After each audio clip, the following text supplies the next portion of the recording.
welcome to Bobos TV. I'm sitting here with David Icke, and this is, I think, my second interview. I was at your place was it 2007 or something, and yeah, a lot of things have happened since then. But we have to start from the beginning, so to say, for the audience who don't know you. David Icke, most people know you, but not everyone. And we have to, for starters, we need to talk about what you are associated most with. That is the reptilian agenda, and that we are divine beings, but we are manipulated from beings that are not from here, or what, and that they are actually the royal family, the British royal family is involved with reptilian beings. How does it work? Crikey, how long you got? It's something that I've been, well, researching is a hardly applicable word in some ways, because to research means to look for, and you do that, of course you do, but after some extraordinary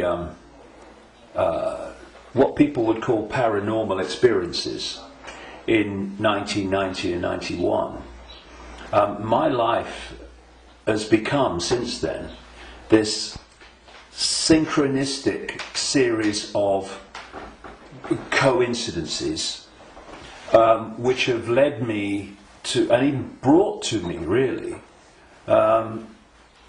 people, personal experiences, documents, books, and all these different sources that have put information before me in a very coordinated way, like some hidden hand is passing information to you. And it's not just random information, it's information that very clearly, as it comes into my life, has a direction.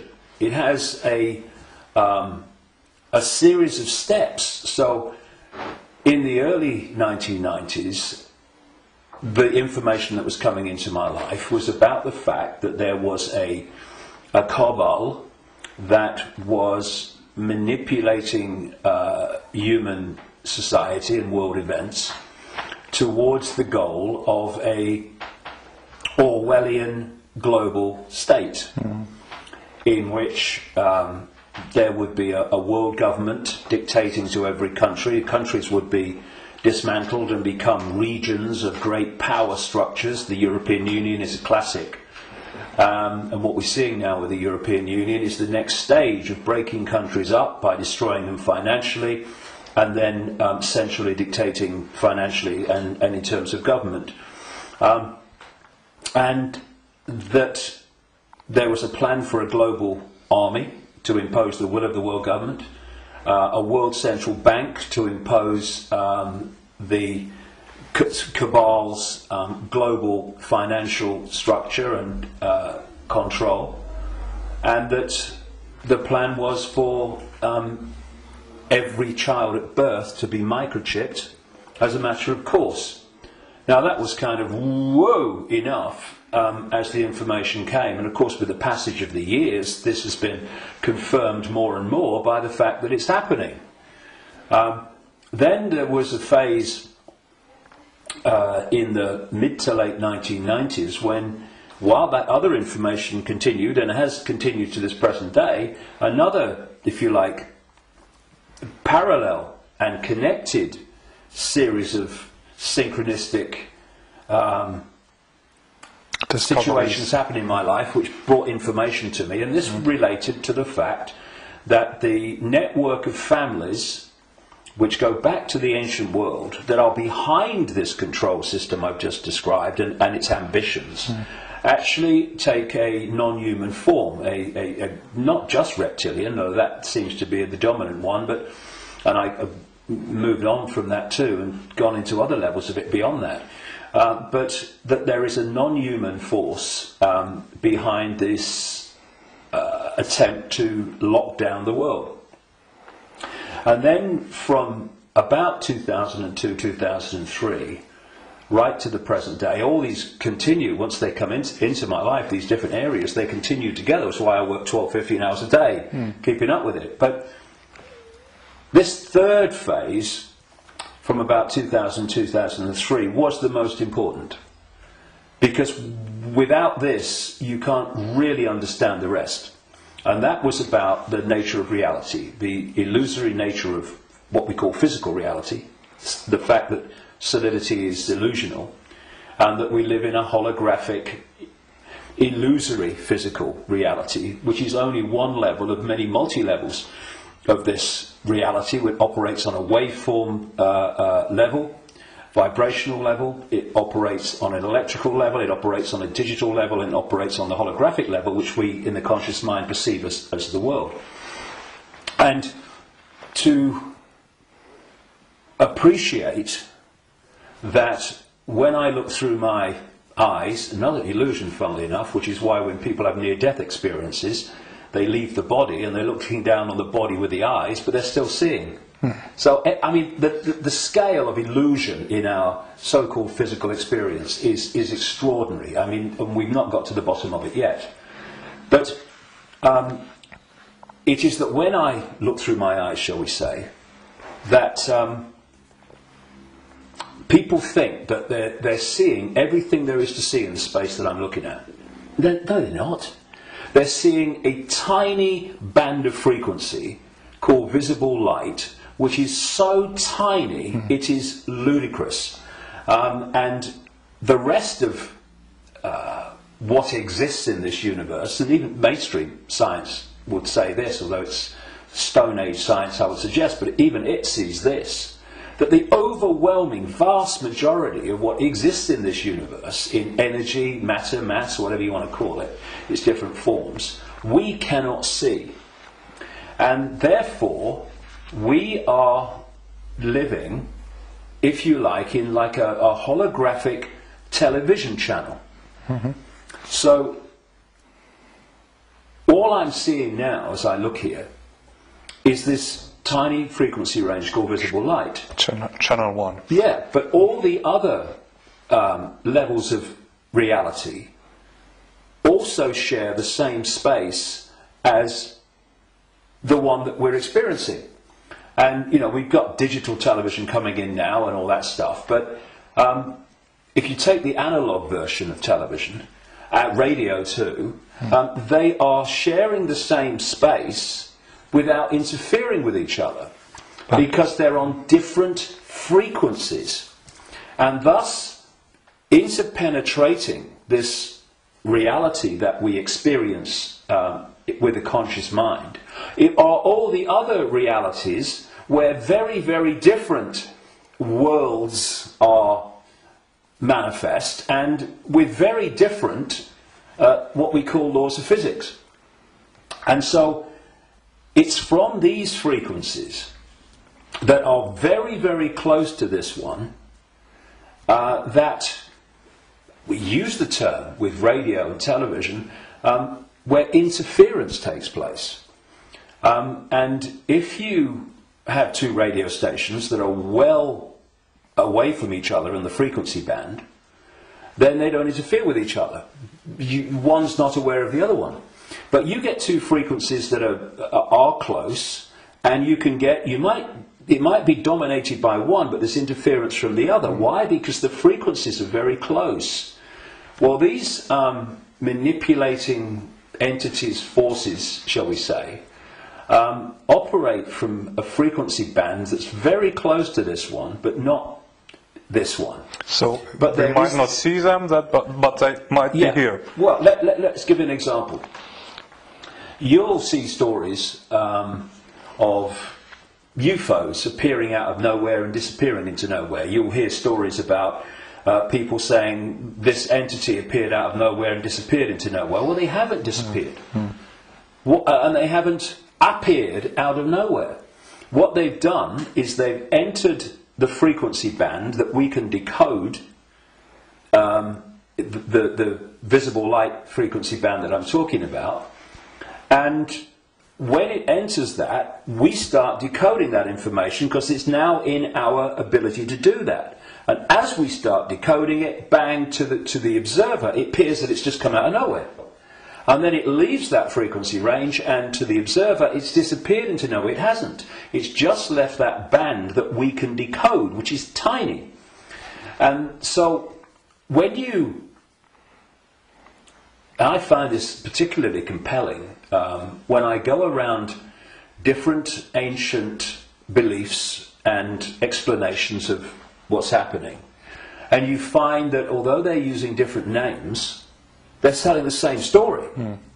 For instance, there was a group of people, or shall we say a belief system, which goes back hundreds of years and has become known as Gnostic.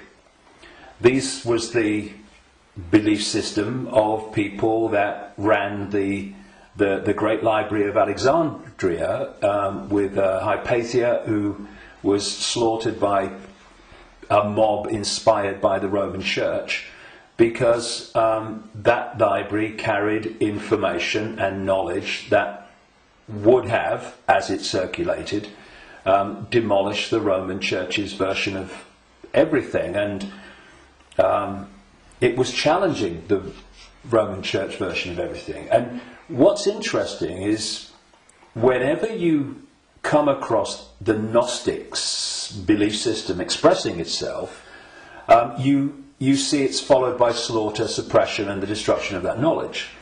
So the Cathars in southern France were Gnostics in terms of their belief system. We'll go into what that belief system is in a second. And so, again, in went the church, and all these people that kill for the church, and they destroyed the Cathars. It's, I think, 1244 was the last stand to the mountain fortress at Montségur in southern France, in the foothills of the Pyrenees. And again, it's not just we slaughter them, but we destroy their knowledge. But a fantastic thing happened in 1945 when a sealed jar of Gnostic writings, quite considerable writings, was found by a peasant in Egypt in 1945. And they describe much of the Gnostic belief system. Now, key in my interest, one of the things, of course, as a quick aside, they were telling a very different version of the Christian story. And we might get into that because it's relevant. But the key thing for me was that around a fifth of these texts were about a phenomenon they called the archons. And the archons, these Gnostics said, were a manipulative force that operated outside of human sight, that was basically, as we would call it, an energetic form rather than what we would call a physical form, though it could manifest as physical form through holographic projections and stuff. And these writings even talked in their own way about the illusory nature of this reality. And they talked about the archons were the, if you like, like cyborg, we would call it, troops of something they called the demiurge. And the demiurge is what Christians call the devil, and this negative force. And what these writings said is that this reality that we're experiencing was not created by some divine force. It was created by the demiurge and the archons, and it was a fake reality. And that they manipulated by accessing the human psyche and manipulating humans' perception of reality. And there was some very, very interesting things that they said about the archons. And one was that they lacked the ability to express the creative force. I would put it like this: if you gave them a blank sheet of paper and said create something like a reality, they couldn't do it. the Gnostic writings say is they're experts at taking something that already exists, like the reality before this hijack, as I would call it, the one we experience now, and twist it. Mm-hmm. They piggyback something already created and twist it. Something else, they said the Archons did. And, you know, you're going back to something that's been estimated, I think, around 400 AD, these writings were buried. Mm-hmm. And that is that the Archons parasite off everything. They parasite off human society in many, many different forms. And I read this stuff, and I'm going, whoa! This is my own books over the years, found in a jar in Egypt. Yeah. Not all the detail of my books, but the basic themes, because it fitted totally. And then you go to the Islamic belief. And not just the Islamic belief, because this came from pre-Islamic Arabia originally. And that is the very considerable focus in Islam on energetic beings they call the jinn. Mm-hmm. And when you look at the jinn and you look at what the Gnostics said about the Archons, hallelujah, hello, they're the same thing. And then you go around other cultures and you see the same recurring theme. And so when you look then at human society,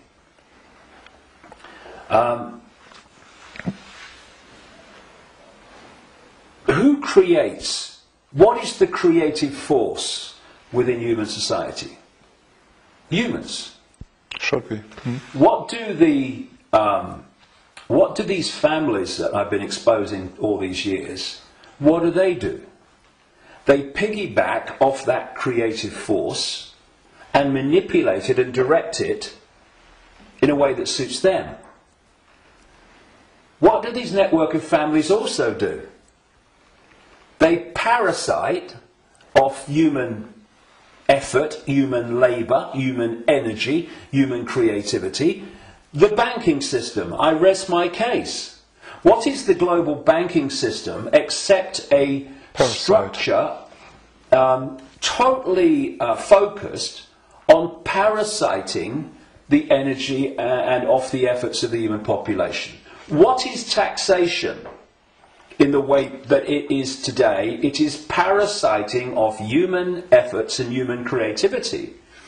So, what I also found interesting is that the Archons are described as we would say, like cyborgs. They almost like, they're computer-like.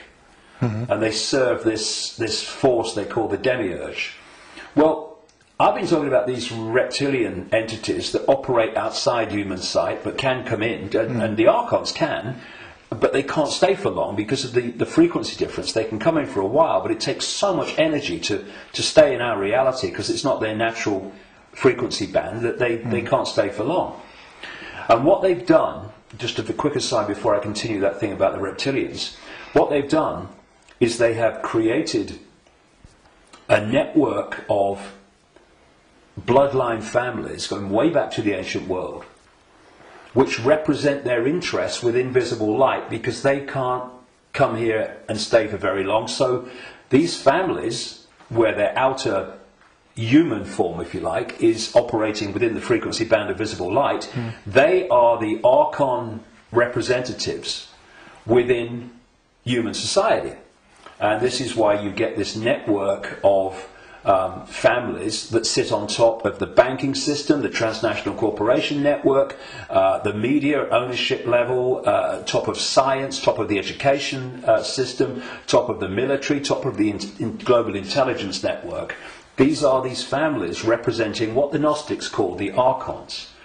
And I was just going to say a few minutes ago, when you look at how these Archons are described, they're just like the reptilians that I've been writing about for years, in terms of their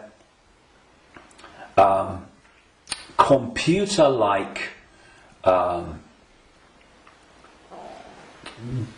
structured to the point of obsession society, which absolutely knows its hierarchical place. Every level knows its hierarchical place in it. And it's very robot-like and computer-like. It's not a flowing creative force. It's very structured. Boom, boom. And that's how the archons are described. They have no compassion, no yes. I mean, empathy. The only one time I've taken psychoactive drugs in my life was in 2003 in a rainforest in Brazil, when I took a rainforest potion called ayahuasca.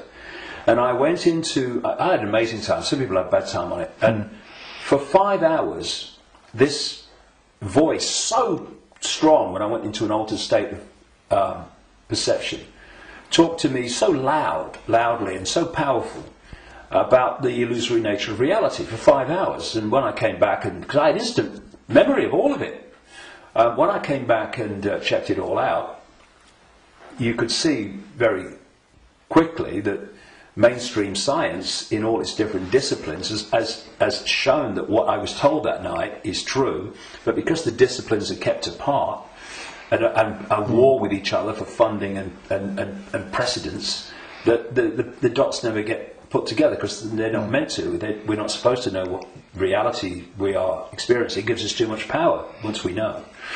And this voice said to me at one point, about when he's talking about the computer-like nature of these manipulators, if you programmed a computer to abuse a child, would the computer have any problem with it? No. Why? Because it would just decode the data and act in line with the data, the software program. And this reptilian force is very much like that. Very structured, very predictable. And interestingly, because most people don't realise this, but one of the most important parts of the human brain in terms of human behaviour and response and reaction to situations is called the reptilian brain, or the R complex. And when you look at the traits of the reptilian brain within the human brain, of course other parts of the brain balance that out, or should do, but when you have more reptilian genetics, those traits of the reptilian brain are obviously more extreme and more pronounced. And one of this is mainstream science, one of the key traits of the reptilian brain is obsessive ritualistic behaviour. And what is ritualistic behaviour? It's following the same pattern, day after day, week after week, repeating repetitious behaviour. Now, this is robotic, and so you've got the reptilians described in those terms, the archons described in those terms, etc. And these forces are different expressions and names for the same thing. Now, one of the manifestations of this network of bloodlines that represent this archonic reptilian force within human society is the royal families going back to the ancient world, and the aristocratic families that surround them. Why? Because where did the idea that certain bloodlines should be king or queen of a people, and you have this hierarchy, because this is the other thing about reptilian genetics and the reptilian brain, it's obsessed with hierarchical structures of power. Look at our world. Look at the royal families and the aristocracy. It's absolutely rigid with hierarchy. Everyone knows their place. You're a viscount, you're a baron, you're a lord, you're a king, you're a prince, and all this stuff. This is the human expression, or the partly human expression, because they're hybrids, of the reptilian archon obsession with hierarchical structure manifested in our world.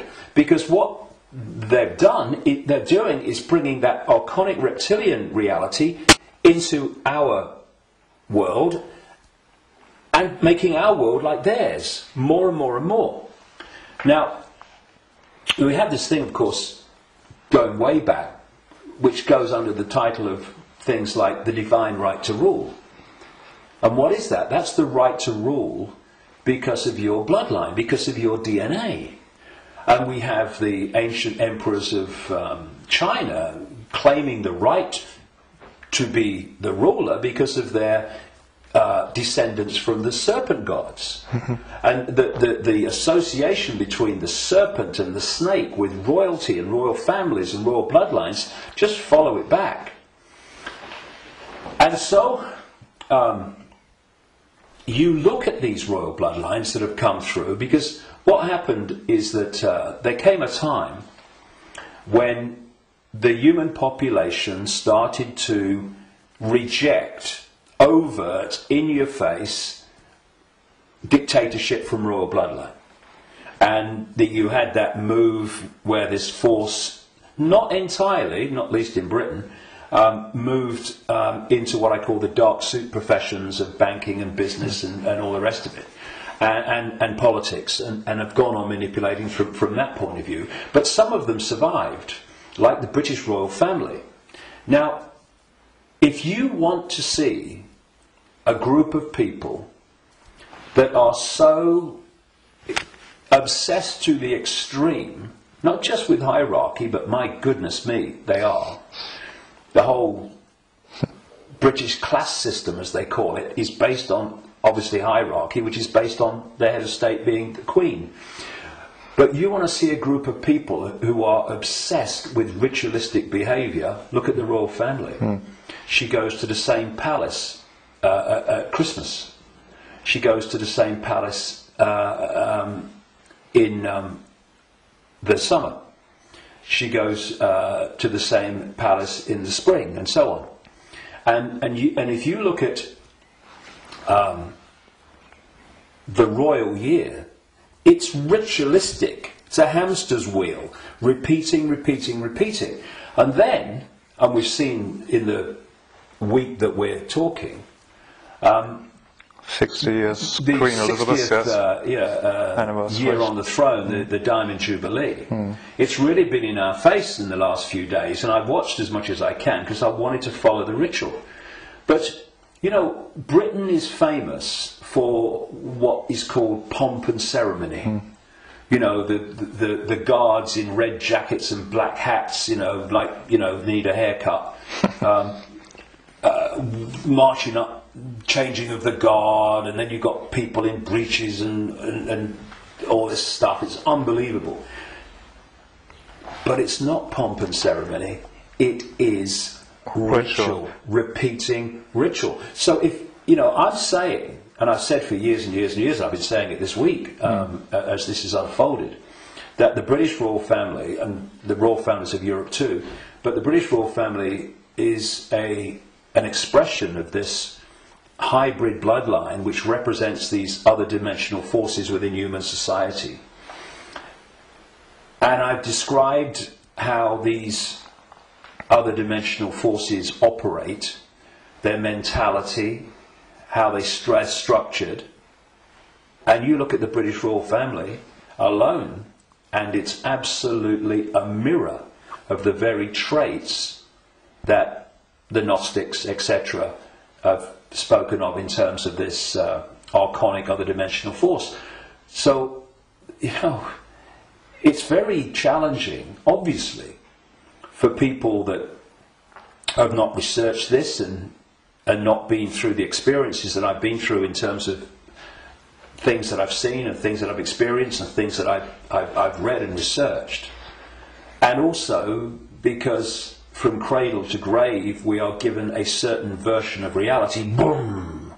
You know, education system, peer pressure, media, all the way through, to actually go and encompass the possibility of what I'm saying. But you know, it's like Gandhi said, even if you're in a minority of one, and I'm not anymore, far from it, but even if you're in a minority of one, the truth is still the truth. And it's not, it doesn't become an untruth because people can't find the capacity to see it's possible. It's just, you know, people say, that's impossible, that can't be done, that's crazy. But what are they doing? They're just looking at something from a certain point of observation.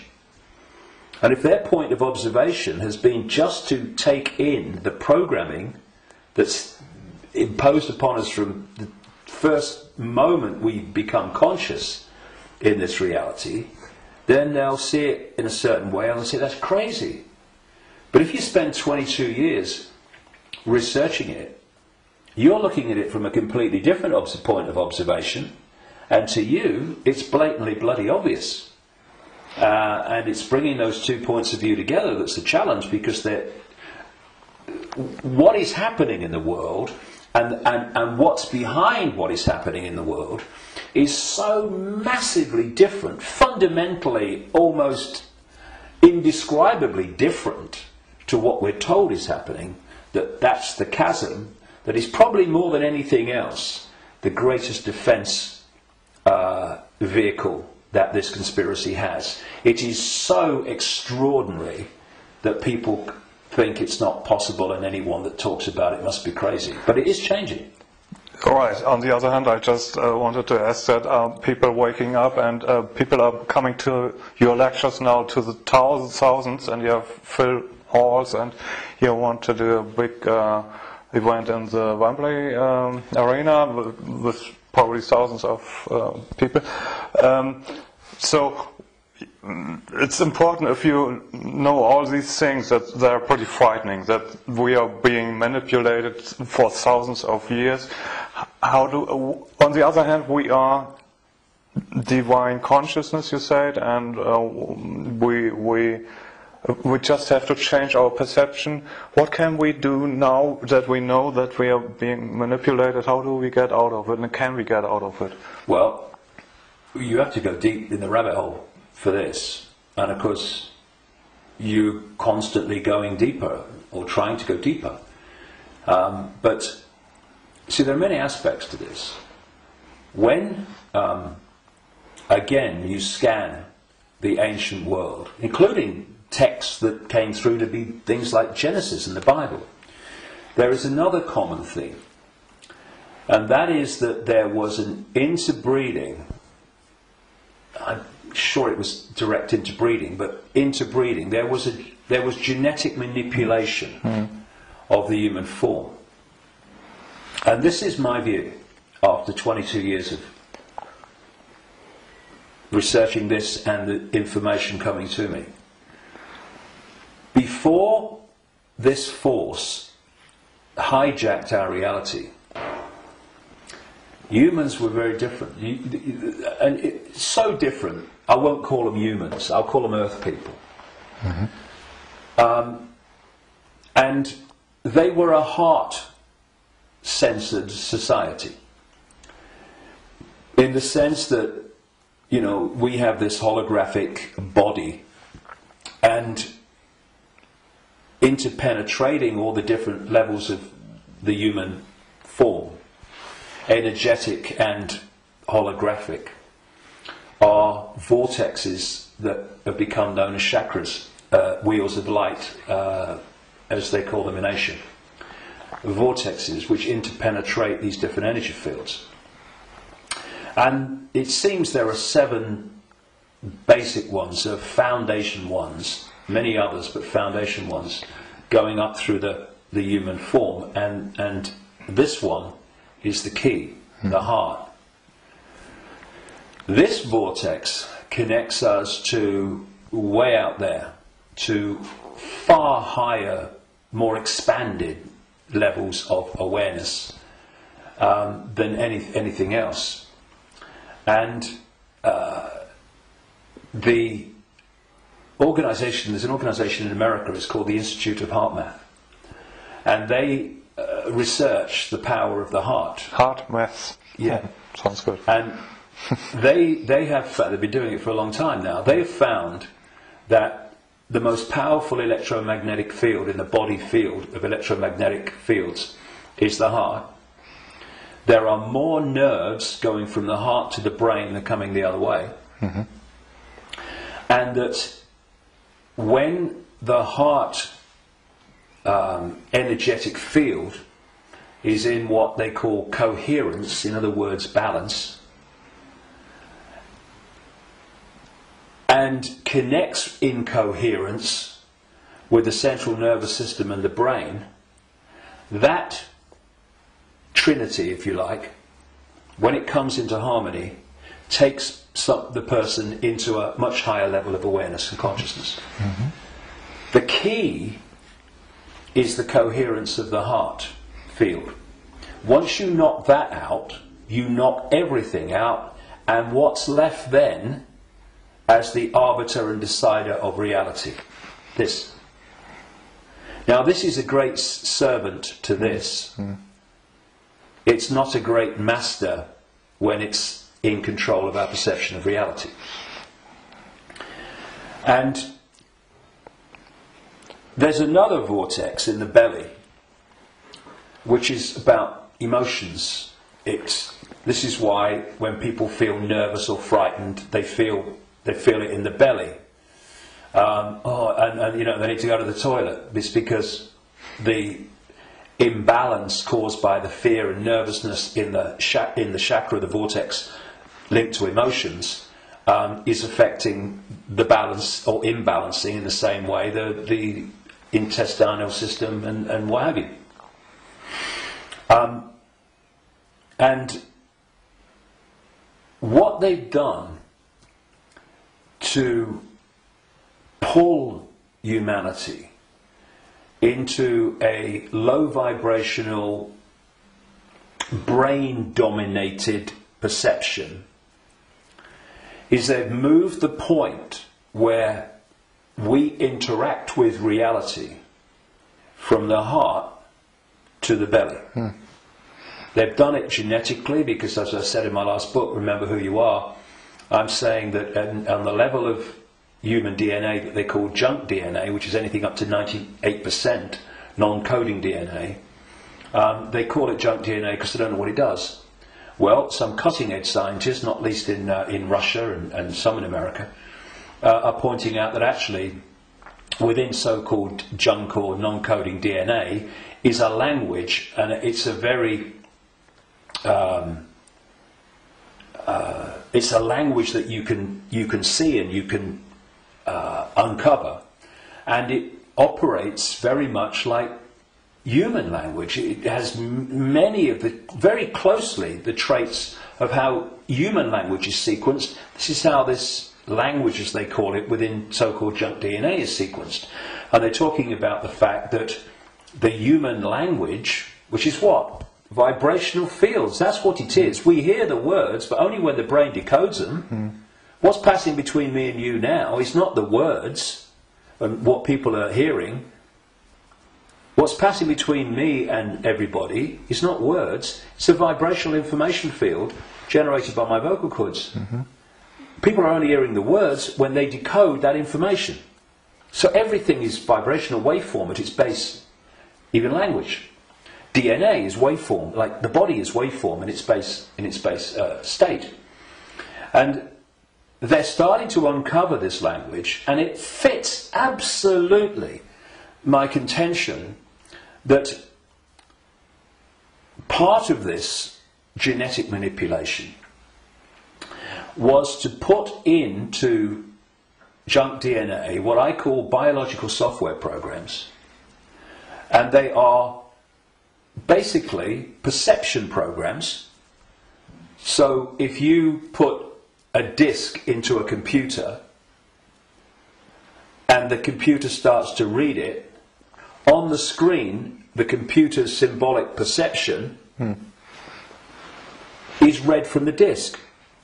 Well, what if we had biological software programs running through from junk DNA, this language they're finding, and we were reading them into a perception of reality?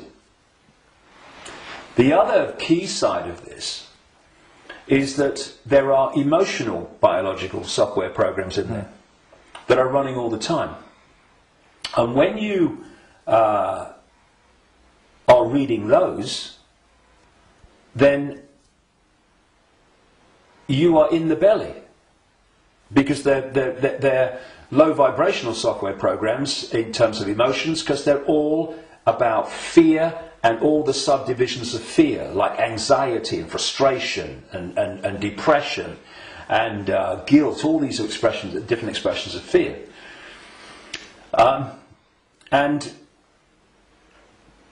if we do not open our minds, I call this the human body-mind computer, biological computer.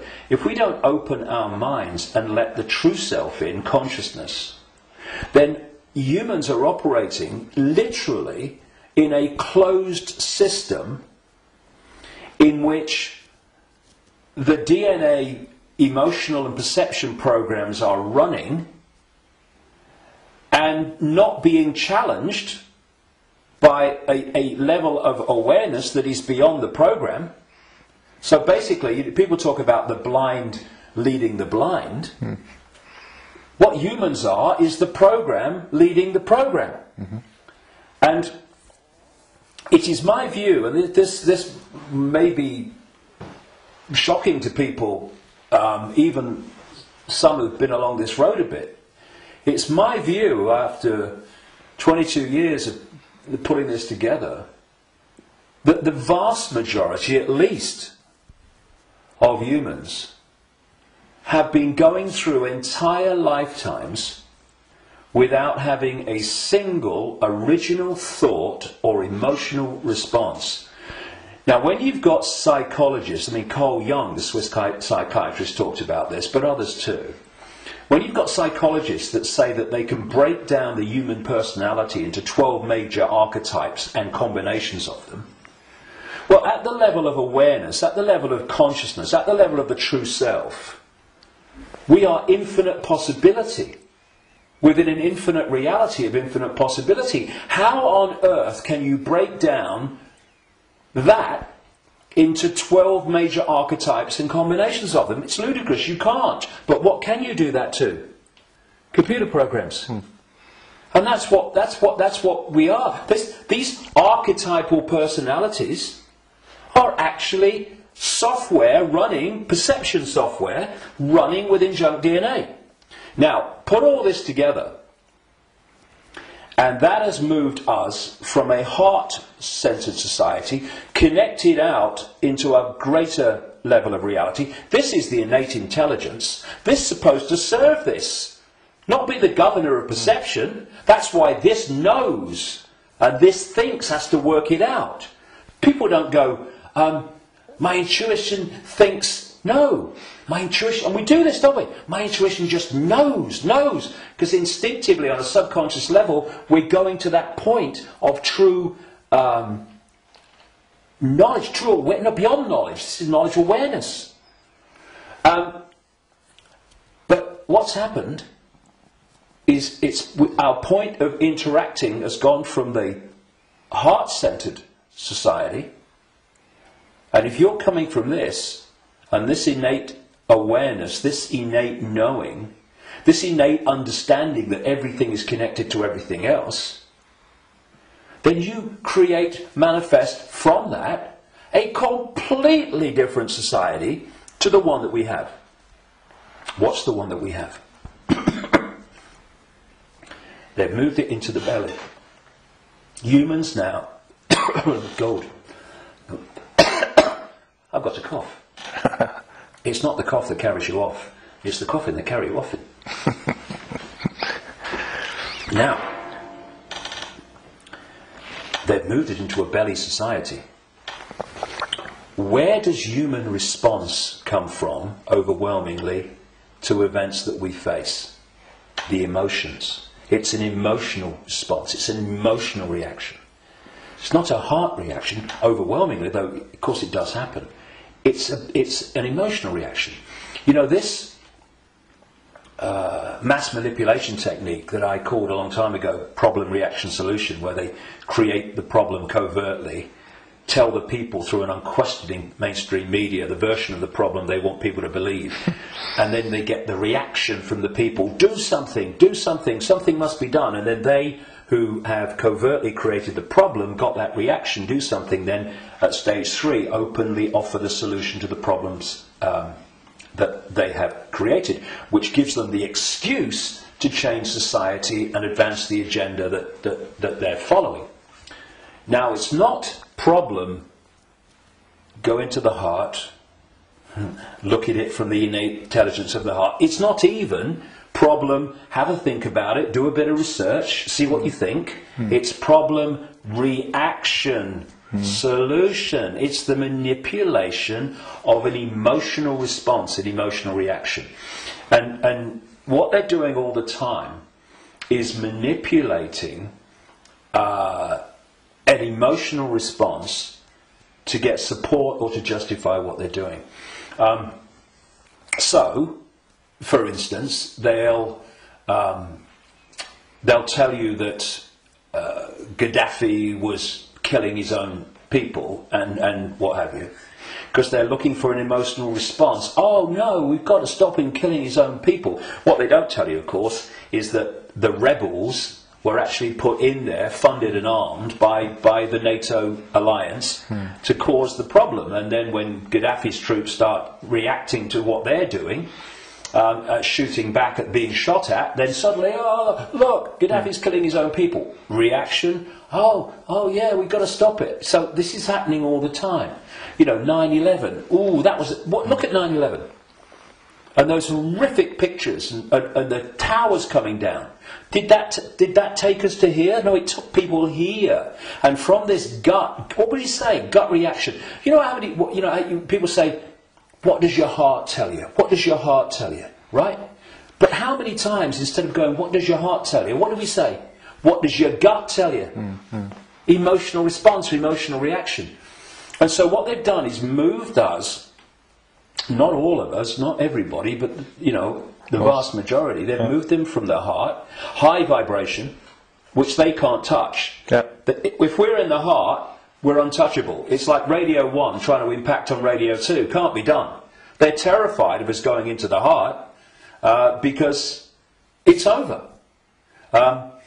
So they move us into their stadium vibrationally.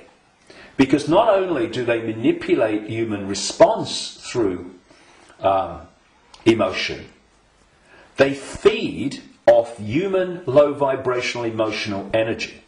They've turned us into their energy source, because they're an energetic source basically at their core.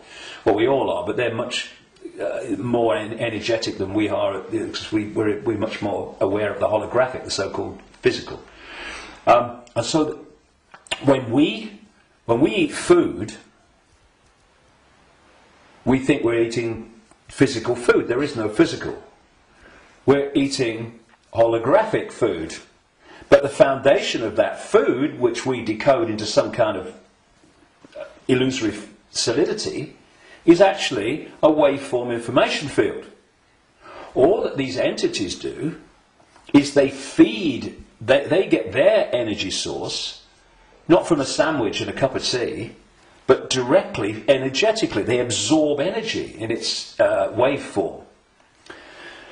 And so when we generate low vibrational human emotion, that emotion is resonating within the frequency. That's why we can't see it. We can feel emotion, but we can't see it. Because it's vibrating within another frequency band beyond visible light. And that's the frequency band that these archons, reptilians, overwhelmingly operate in. So every time we generate fear and all its offshoots, we're feeding them energetically. So you get a war, a 9/11, a global war, and you get an economic crisis where parents now in Greece are giving their children away or selling their children because they can't afford to feed them. Can you imagine in that one incident with one set of parents how much is generated here emotionally from the horrific? I can't even think about it. Imagine what it must be like. And that's just two parents. You get that operating. Look at the world. Look at the world every day. All over the world, in all its different expressions, how emotional energy is being generated and produced by the circumstances that society has been structured to create. It's an orgy of energetic vampiring. And so, when Morpheus in the Matrix held up a battery and said, the Matrix is a computer-generated dream world made to turn humans into one of these, that is a profound truth. Because that's what we've become. Not so much batteries, though that was a good symbol, but actually generators, power stations, generating this energy. So we have this situation, if we bring these strands together at this point, in my contention, that these perception programs are running through junk DNA, and the emotional software programs, biological software programs, are running through non-coding junk DNA.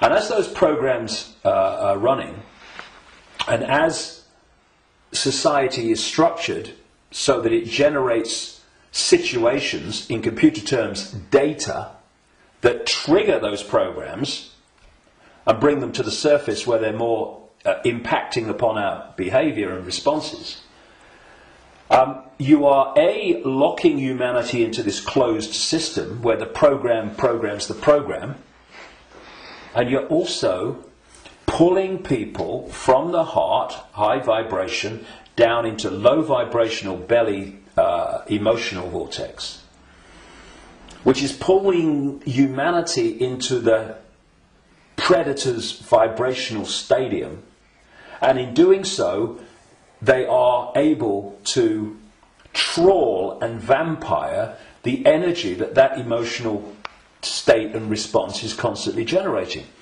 Now, I've talked for a long time from your question, what can we do? Because that background, I suggest, was fundamentally necessary. So what do we do? What can we do? It might sound trite and all the rest of it. I mean, because what we've got to do, of course, is we've got to stockpile weapons. We've got to create human armies to fight against them, and we've basically got to try to do all the things to them that they do to us, right? And where does that take us? First of all, it makes us them. And secondly, if we go down that road, will do what? Will produce more and more and more of this low vibrational emotional energy in the hatred and in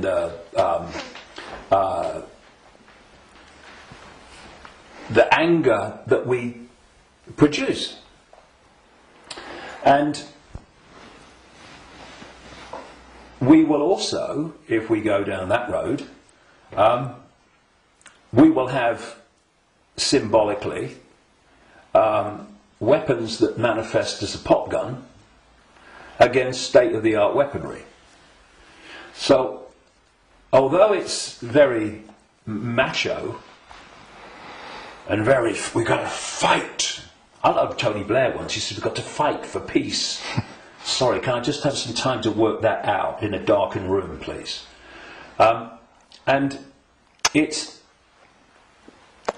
is something that, when you look at it, is very good for the macho we've got to fight him. But as a strategy of bringing this down, is doomed to failure and disaster. because it's playing the game they want us to play. And if you're in that macho mode and you think the whole spiritual side of things and stuff like that is namby-pamby, airy-fairy and a bit, soft, then what I'm going to say will make no sense. But if we are going to bring an end to something that has been created and perpetuated by something happening, then we can fight that something, or we can remove that something. And if you've got your finger in, a boiling pan of water, well, you can turn the gas off, or you can literally take your finger out. In other words, instead of finding a solution to the problem, turning the gas off, not really a solution, your finger's still in there, you remove the cause of the problem. The cause of your problem burning in the water is because your finger's in the frickin' water. So remove it. Done. And if you look at any situation that we want to change, you will always find that removing what has caused the problem is always far more effective than finding a solution to the problem that you've caused. And so, we have this control system, we have this constant and gathering, expanding imposition and dismantling of people's lives financially in all these different ways. And we can say the solution is to fight the system and get out on the streets and fight and all this stuff. Or we can say, what has caused this reality that we are experiencing? So why not remove the cause of the problem? And this is not about fighting. It's not about macho man responses. It's not about shouting loud. It's about changing the way that we interact with reality. And in doing so, stepping out of the influence of the programs that have been running human perception and emotional response throughout known human history, and are creating the world that we live in. Because if I go back to what the Gnostics said about the archons, they have no creative energy. They can't make things happen. But we can. We can, yes. Which is bringing us to an interesting point. We can manifest. What this manipulative force has done has programmed humans to use that gift of manifestation to manifest what they want. And so, if we manifest from our perceptions of reality, then manipulate their perception of reality, and they'll manifest what you've manipulated them to perceive as reality. So, I see people challenging war and conflict when their own lives are full of conflict. Now, we live in a holographic reality at this conscious mind level, and there's a very unique and fascinating trait and characteristic of holograms and holographic reality. Every part of the whole is a smaller version of the whole. So if you take, for instance, in the holograms that you buy in the shops, if you take the waveform holographic print, which is on the print in waveform information,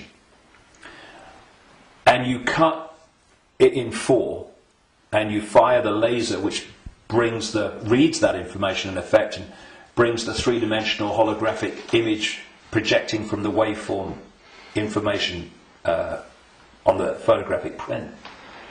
If you cut that into four and put a laser to each four pieces, you will not get a quarter of the whole picture. You'll get 4 quarter-size versions of the whole picture.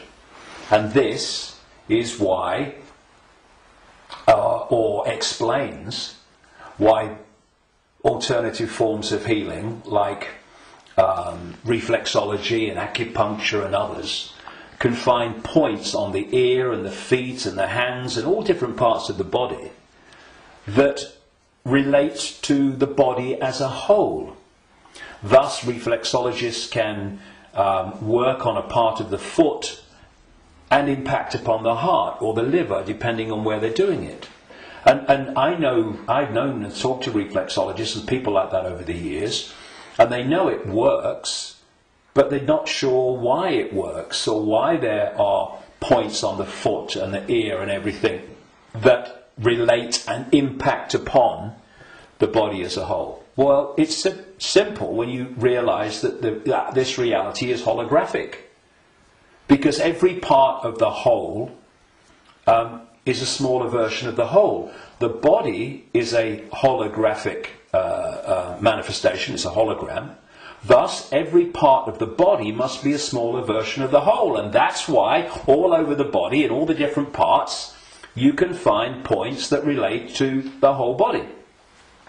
In the same way, if we have conflict in our own lives on a so-called individual level, and this is going on all over the world in all these different societies, and it is, then that's a smaller version of the whole. And a hologram moves both ways. When the whole hologram shifts, all the parts of the hologram shift, because they're expressions of each other. You shift or affect the smaller part of the hologram, and in this case it's lots of people, billions of people with conflict in their lives and all that stuff, and that's going to impact on the hologram as a whole, i.e. human society. And you're going to have collective conflict. If we want to put the fire out of the whole, what we call human society and global experience, then we have to put the fire out in our own lives, because we are fueling the fire. We are creating the fire.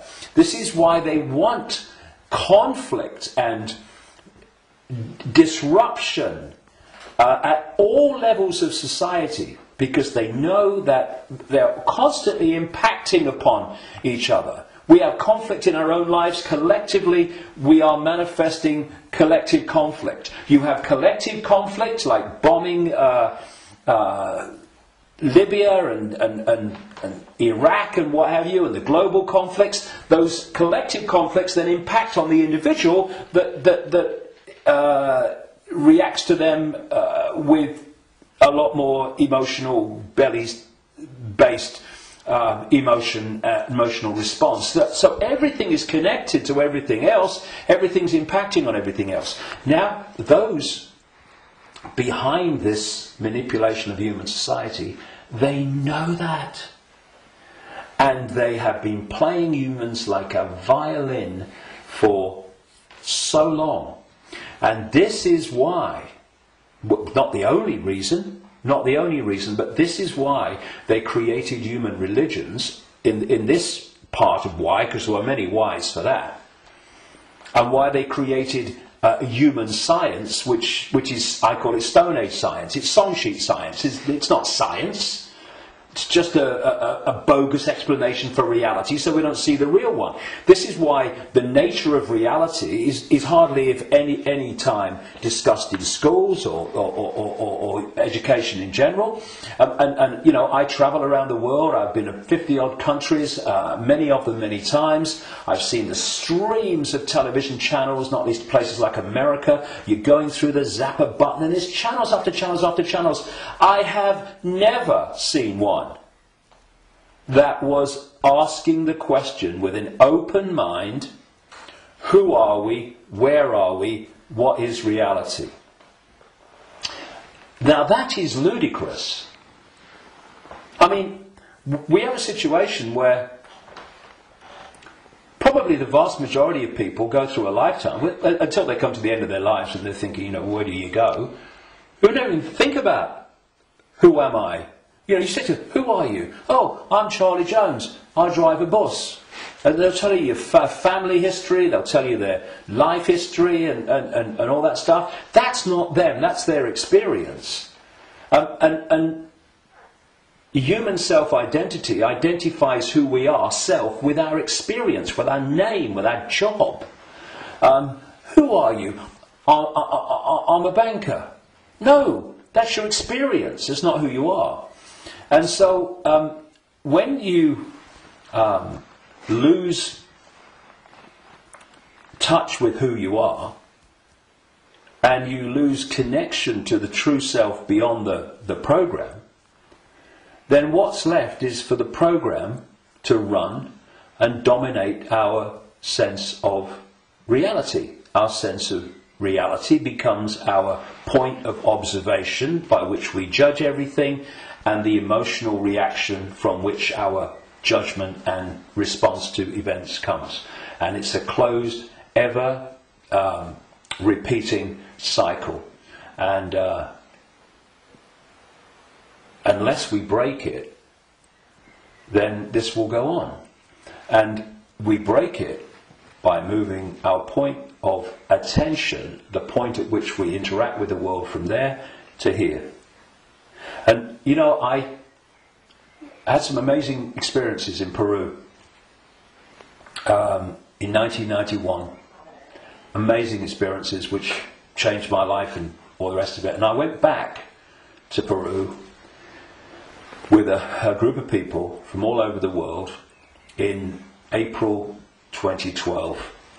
And we went around Peru, and we went to Machu Picchu, and this place where I had my amazing paranormal, what extraordinary experience in 1991 called Siyustani, near a place called Puno, and Lake Titicaca, the highest navigable lake in the world. And this group, all of us, were going around these places, and what these places were heart places. Mm-hmm. When you went there, you interacted with them from here. And the behaviour of the group and the demeanour of the group was laughter and joy and happiness.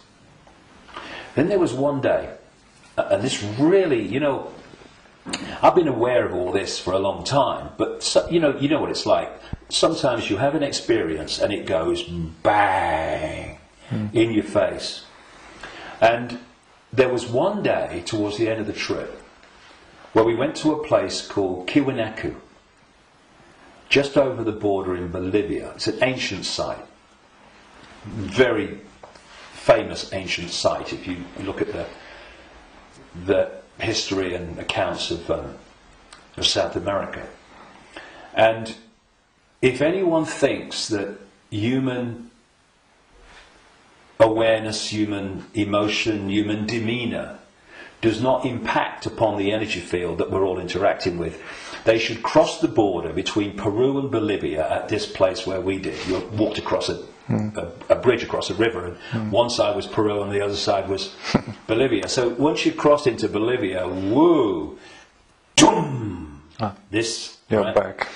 So it took ages to get through the border guards, just for a tourist group who's going to be in the country for about 3 hours. They'd all just come back from a hospital, apparently, where they'd had a sense of humour bypass. And we headed to this Icke, going through in a 40-minute drive through a police checkpoint and a military checkpoint. You know, I mean, if anyone says that he's predicting that Bolivia is going to be a police state, well, you're too late, mate. Anyway, we get there, and it was horrible, Icke. It was big time here, right? And I felt this in many places around the world, and they've all been connected to human sacrifice and rituals involving these entities operating in other levels of reality, but interacting with this one. This is what satanic rituals are. They're the interaction. This is why they do certain things and repeat them. They're creating an energetic environment which allows interaction and even the manifestation of these entities within the rituals. This is what sacrificing to the gods was all about in the ancient world. Because when you sacrifice someone, the people doing the sacrifice, they drink the blood and eat the flesh, which is what this whole Roman Catholic thing is really about. Drinking the blood of Jesus and eating the flesh, that's just a mild bloody cover for what goes on in the background. But on the other levels of reality, while this is going on, these entities, perceived as the gods, are feeding off the terror of the victim. Right? This is sacrifice to the gods. Anyway, we get to Icke, and it was that kind of energy. Ooh. But what I noticed was the demeanour of the group changed. People weren't happy. They were not in a good space. And there was this lovely guy, Mark, a lovely Irish guy, and the change in the behaviour of the group was so pronounced that on the way back, which we got back into Peru, where everyone started getting a bit happy again, I asked people if they wanted to go on the microphone on the bus and explain, you know, their experience. And Mark said, and Mark was a lovely, lovely guy, all laughing and dancing and all the rest of it, all the way through Peru. And he said, when I was at Icke, he said, I just wanted to shout abuse at anyone that got in my way when I was trying to take a picture. And I just felt so different. And I won't labour the point, but having, seen it and experienced it and seeing the response, you could see Peru, what a world that would be. And then Icke, the world that we have today. And we really got to move to here. And I would say to people, and it's a challenge in this world, because virtually everything in this world is designed to push you here. So when you're responding from a belly emotional point of view, and you can do it with your mind, with your consciousness, you just move. It's moving your point of attention. That's what it is. You move your point of attention, and you move it here, and feel that point of attention here, not here, and you'll see the situation you face. I know because I've done it myself, and I've talked to others about doing it, and they say, yes, it does work. You get to bring it to here. A situation that you're facing looks very different here to here, and vice versa.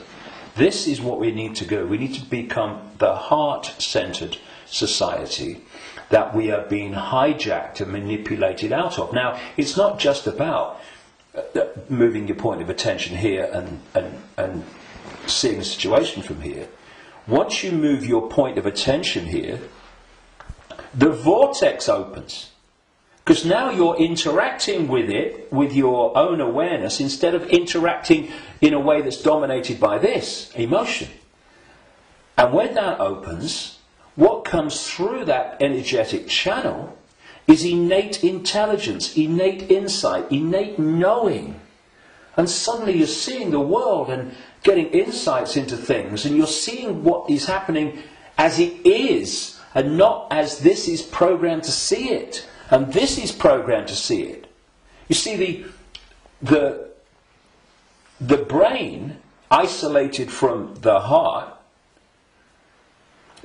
works in unison with the emotional chakra, and these two in unison, crikey, they're a bloody nightmare. Look at everything about human society that you don't like. These two buggers working in unison are where it comes from. So This. we go there. See, this, I'm talking about these emotional and perception programs that I say are running through junk DNA.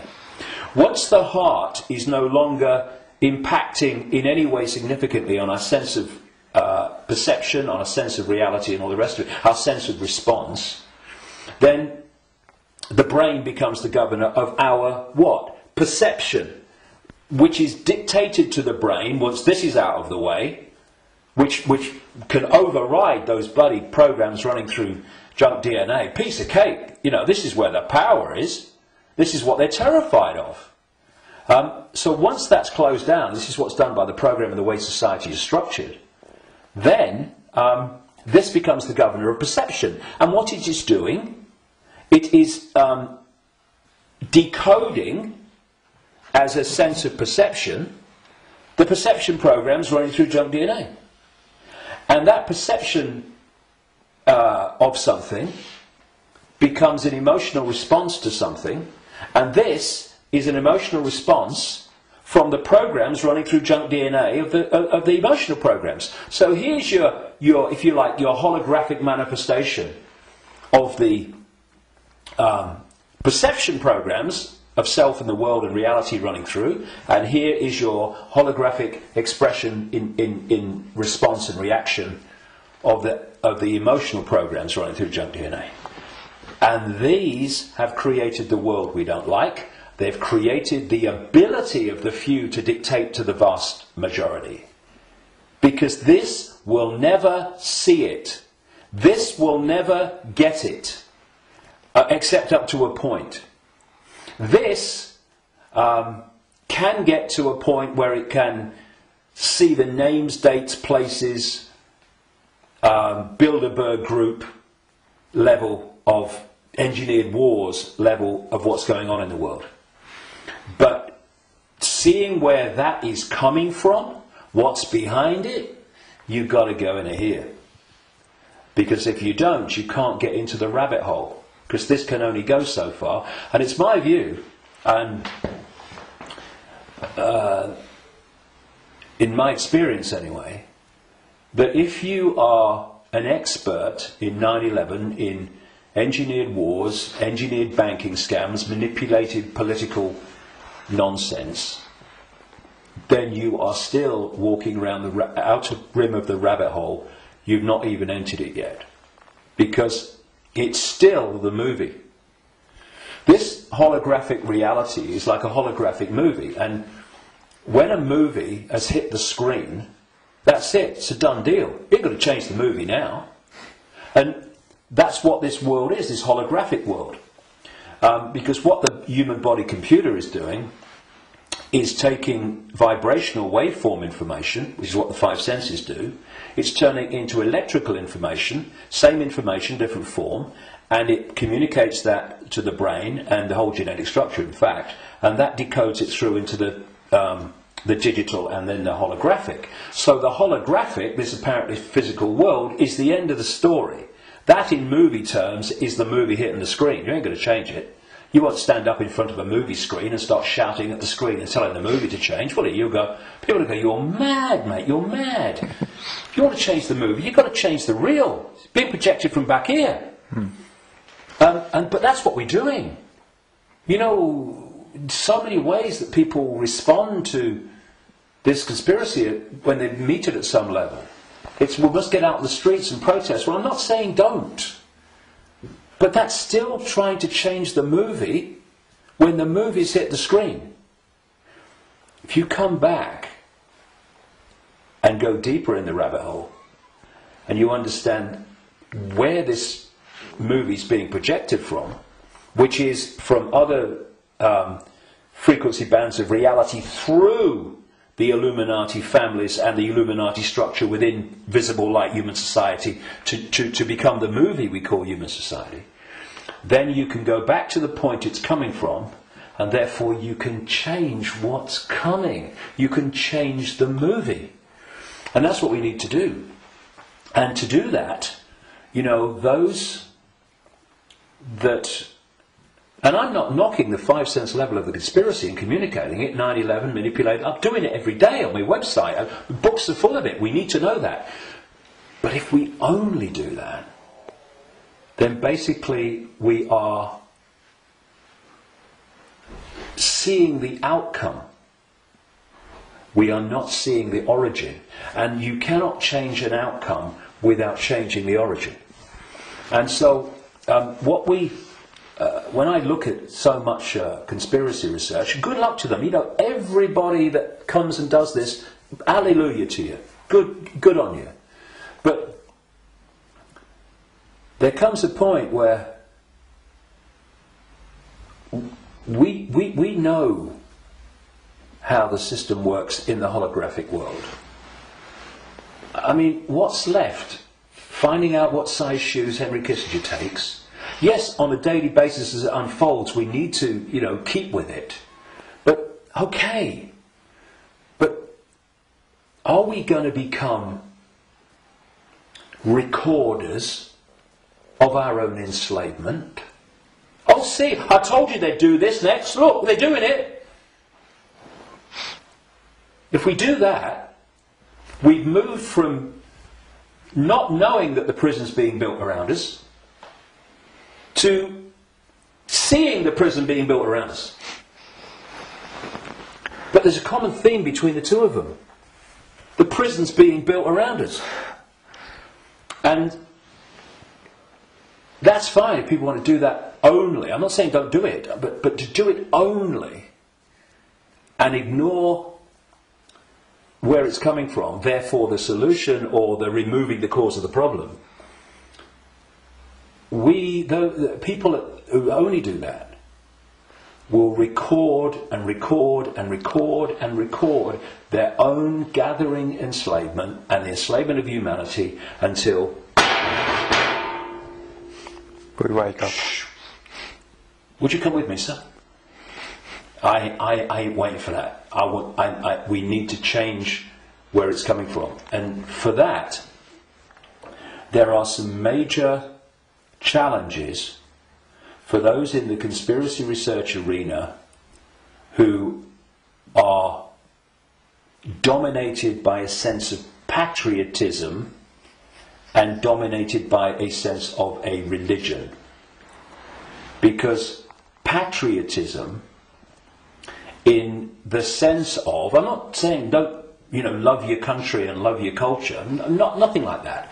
But patriotism, in the sense of self-identity, I am an American, I am an American patriot. No! That is your experience. What you are is infinite awareness. All that is, has been, and never can be. All possibility. Having that experience. And I'm a Christian. No, you're not. That's the belief system you have chosen to take on as your persona. But it's an experience of being a Christian. It is not who you are.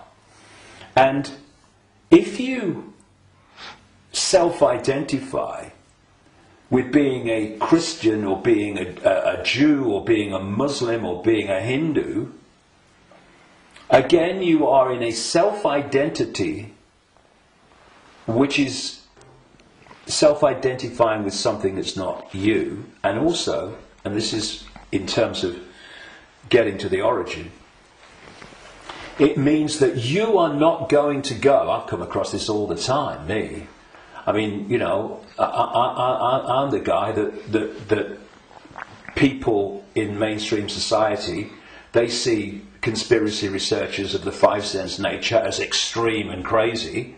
A lot of them see me as extreme and crazy. Because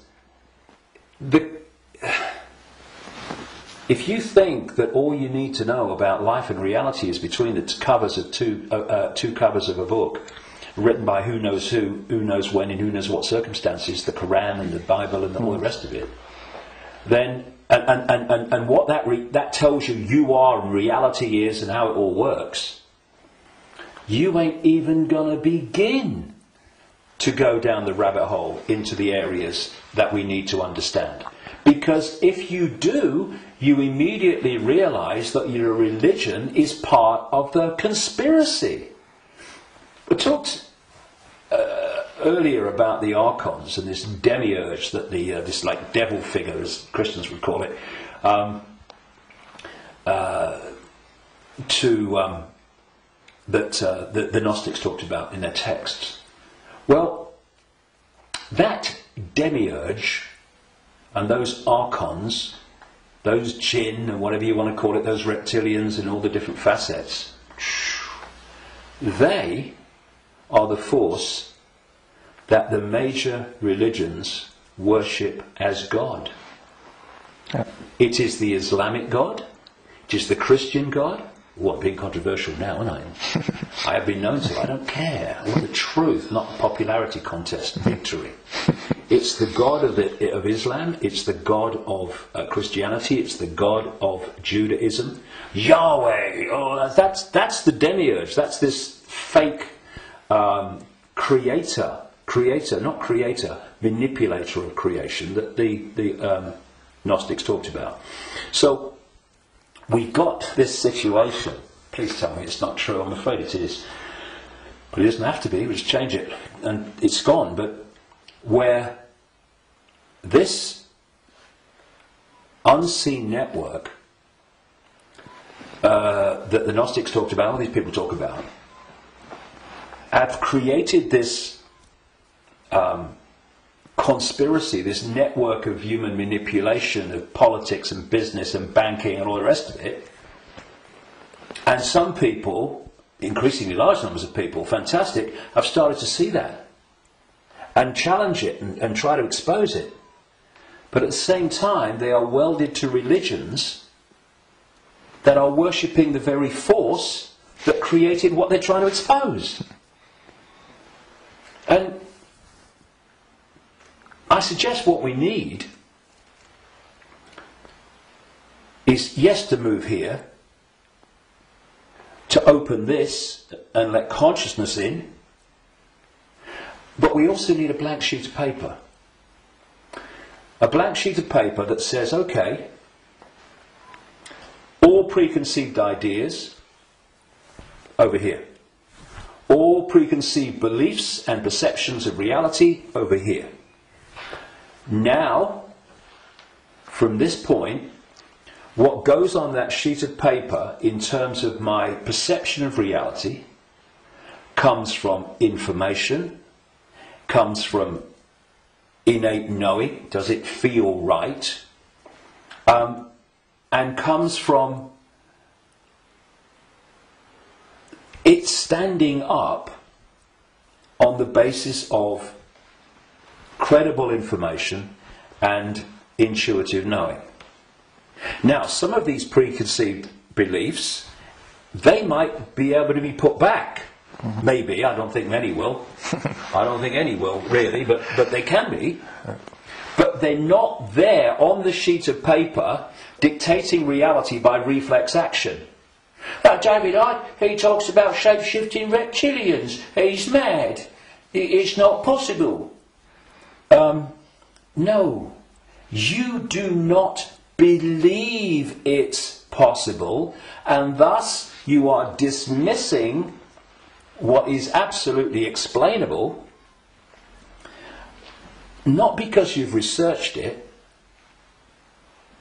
not because you've even looked at it, but because that program, which is dictating your sense of reality, cannot encompass it. Thus, people say to me, and have said to many people in this arena, when the actions of these families have been exposed, they'd never do that. No, mate, you would never do that. They would and are every day. It's this, and then you say, well, how much? I've said this to television interviews in the mainstream, but they're like, loads of rubbish. And I say, well, I've been to 55 countries, many of them many times. I've researched this full time for 22 years. How much research have you done on this subject? Zilch. But it's different, it's outside of their perception of possibility, so it's dismissed. And this blank sheet of paper lets anything in so long as it justifies its place on the paper.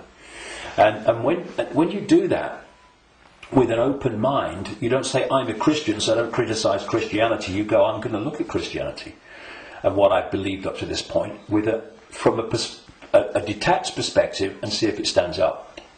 I know a guy in America who set out many decades now. He was a real avid Christian.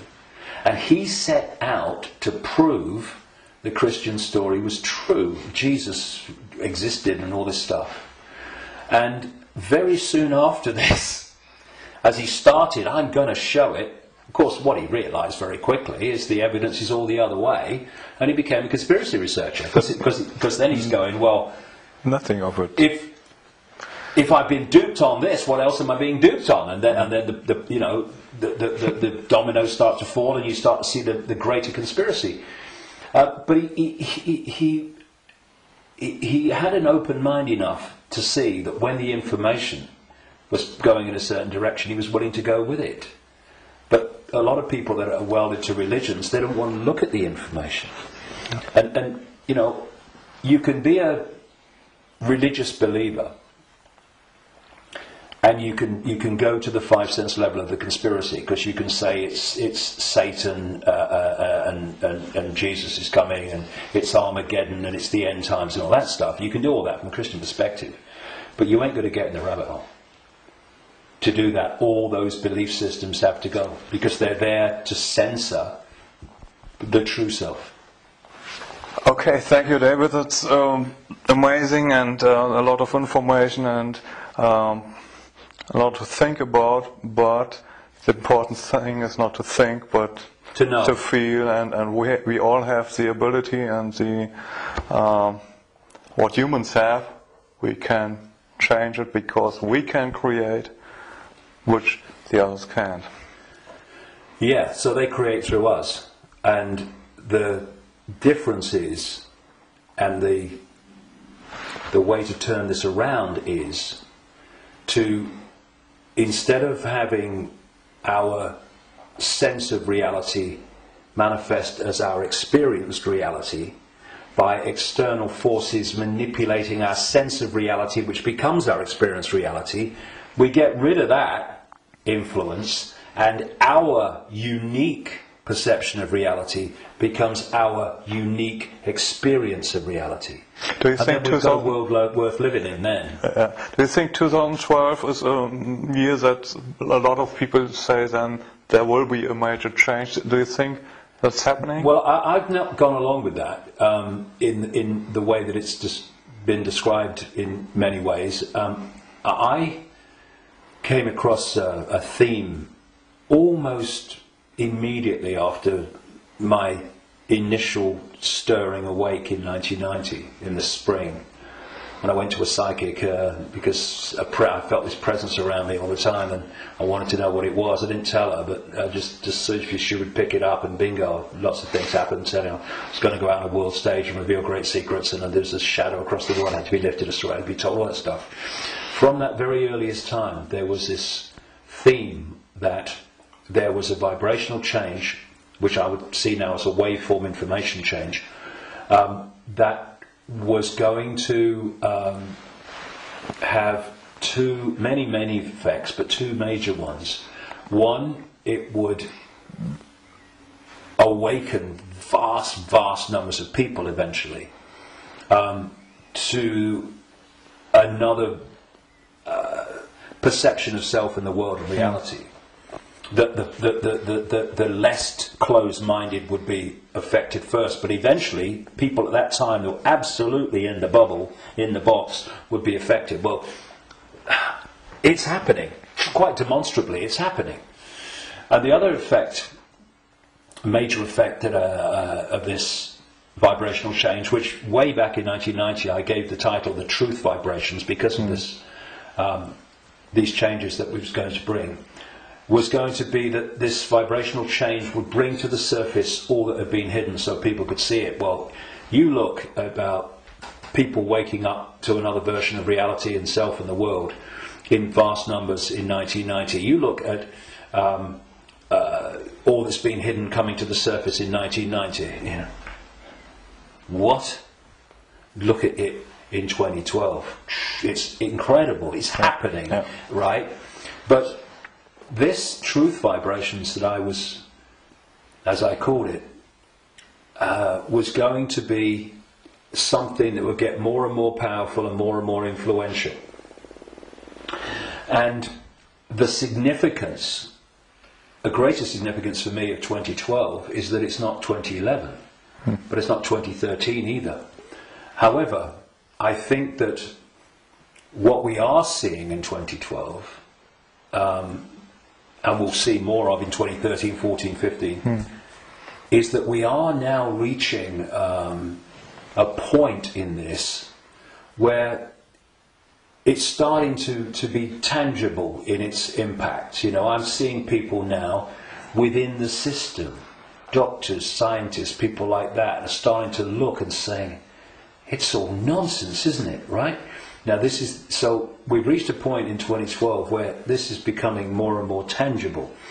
And I think by the end of the year it will be more tangible, you know, because this is an ongoing thing. And the focus on 2012 in a positive way about, you know, this is going to be the Great Awakening. And I don't think it's going to be the Great Awakening in 1 year, but that focus on it, people are focusing on the fact of awakening, and that's bound to impact upon people opening their minds. The negative part about it, of course, is this stuff about the end of the world and all that stuff, which brings, where does that take you? It takes you here. So I think that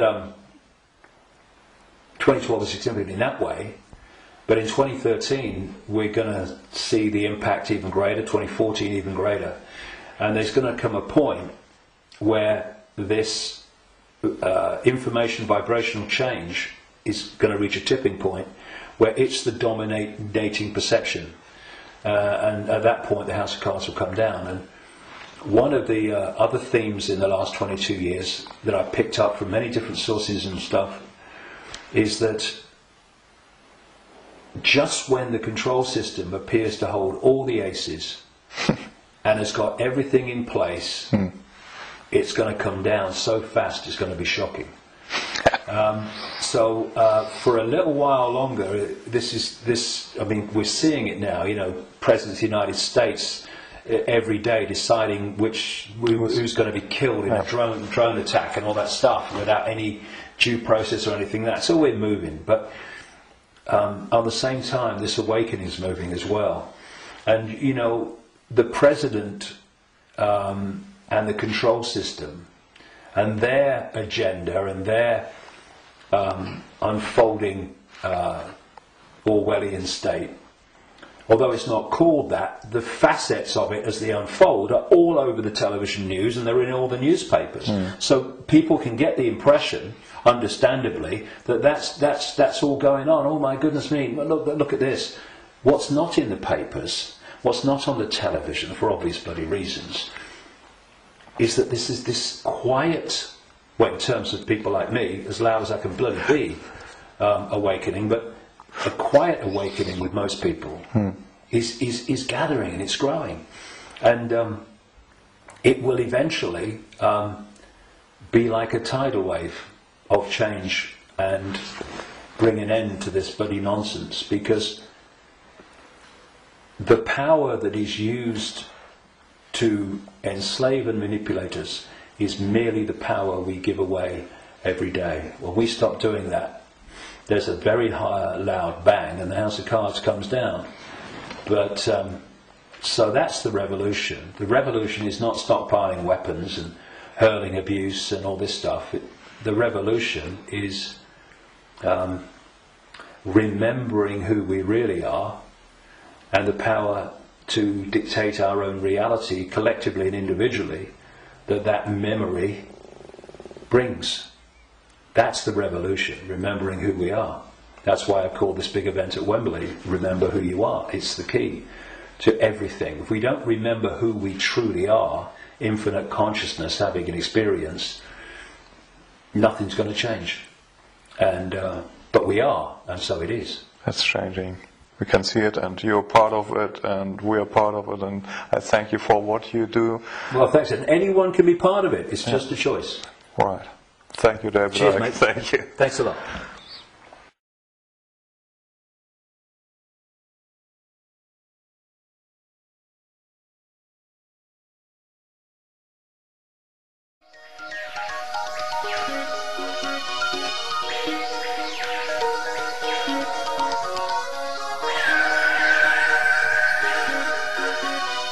Bye.